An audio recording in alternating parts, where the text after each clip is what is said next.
Allana Kembabazi is the program manager at the Initiative for Social and Economic Rights in Uganda, and she joins us now to talk a little bit more about this issue. Thanks so much indeed for joining us. So good to talk to you again.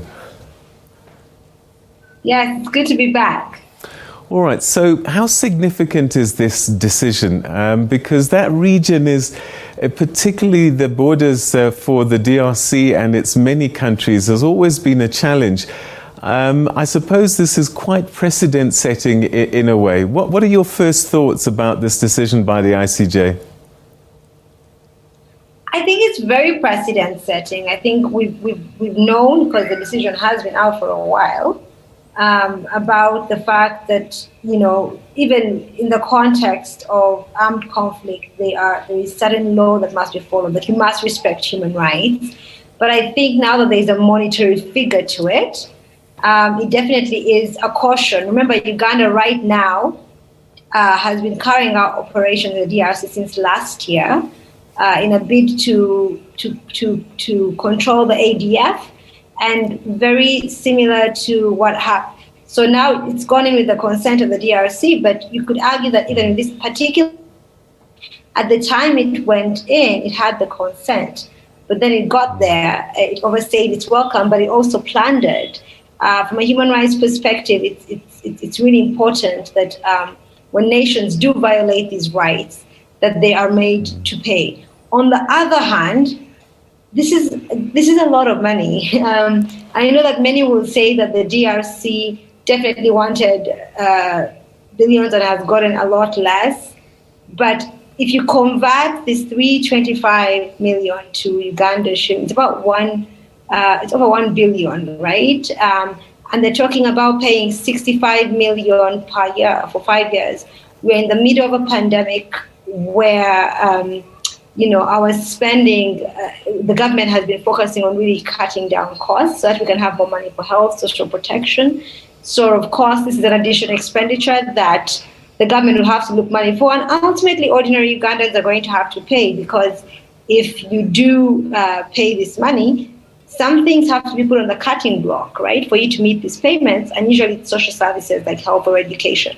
So for many Ugandans, and I've seen a bit of chatter saying, well, now we have to pay this money, but were we consulted? Were we, at what point did we give our government a blank check to go ahead and do this? So I think it's a reminder for governments elsewhere that you cannot do things outside the ambit of the law, human rights, and I think there'll be no repercussions. I think a lot of places are looking to that. Of course, the other big thing has been around whether or not this will be enforced. Many have talked about the fact that this is a court that can do very little in terms of enforcement. But I still think the fact that it's out there is definitely something that is significant in of itself. And we also know that Uganda has been undertaking some investment, at least planning to, in the DRC in terms of building roads. So trying to figure out if that will be written off. There's so much that is unclear. It's the end of the day over here. So I think a lot more reactions will be coming in tomorrow. But I think even from a human rights perspective, it's a breaking decision. All right. So, it is a significant amount of money. And sadly, the Ugandan taxpayer is going to bear the brunt, and also missed opportunities in terms of what the money could be used for. But the other side of it is that there was an impact to Congolese. So what actually is Uganda paying for? What is it that the citizens of the DRC endured and suffered as a result of Uganda's intervention? Yeah, they've talked a bit about the plunder, right, that happened in terms of property, in terms of minerals, in terms of lives that were lost. And the computation has been contested. If you recall, Uganda and the DRC had been given the opportunity to sit down and try to agree, and they failed. And the DRC came up with this claim, which was a bit on the high side. It's hard to quantify. It's really hard to quantify the loss that is suffered. If you look at some of the earlier pleadings of the court, they talk about people being taken as child soldiers. They talk about property being destroyed. Uganda also had a counterclaim against the DRC for the way its diplomats were handled, right? So I think it gets really hard to quantify the loss, but I think in a lot of ways it's also a symbolic win to say that, listen, there was value here, whether it's lives or property, there's value here. And as a caution to states that you can't just interfere in another country's territory. And even in the midst of hostilities, you cannot suspend international humanitarian and human rights law. So there were, I think, maybe as many as 9 countries that were involved in this conflict. Might Uganda feel a bit hard done by that they've been singled out? And they try to bring that out. But the reality is that there may be all these that were involved, but you can't come and claim it's unfair when you don't have clean hands, right? And if you go all the way back to the earlier decision that we're looking at the merits of this, they do hint at this because they look at Uganda's responsibility. At some point, Uganda said, "Oh, Rwanda was also there," and I think it was saying it could not. That something could not be brought without Rwanda's consent. I'm blacking out on it.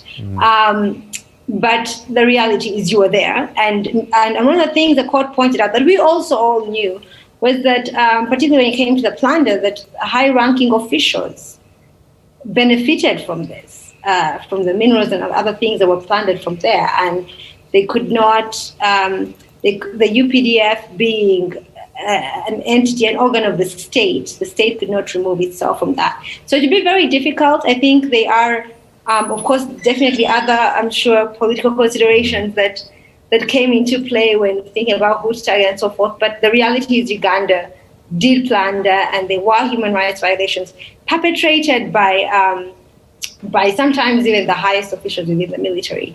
So it would be hard for Uganda to then say, sorry, you're singling me out. It should be difficult if it was part of a broader, if you could not attribute certain loss or certain damage to Uganda, which I think the court, in its earlier decision as well, when it examined the different elements, did attribute.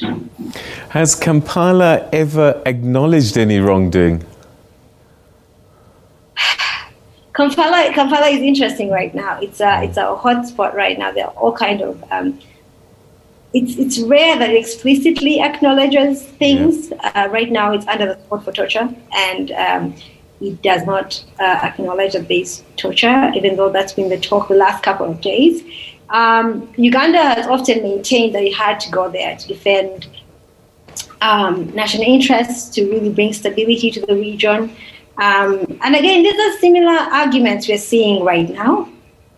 So we are hoping, for those of us who are human rights advocates, we're really hoping that the country learns that there is, you can't whitewash certain things, that you have to be careful, that you have to be responsible for your forces when they're in the country. Because when human rights violations occur, when humanitarian violations occur, then you're still on the spot. And the taxpayer still has to pay. It will be interesting to see what Parliament, if anything, says in the next couple of weeks. I know that when Uganda was going back to the DRC, one of the things that Parliament was raising was, are you sure about this? And also because in the move to go, like I say, people are not really consulted. So, for example, Parliament was not consulted before Uganda went to the DRC this year. And people said, well, the reality is you do all these things without Parliament's approval, without the people's consent. And when you mess up, when rights violations are committed, it's the taxpayers that have to pay.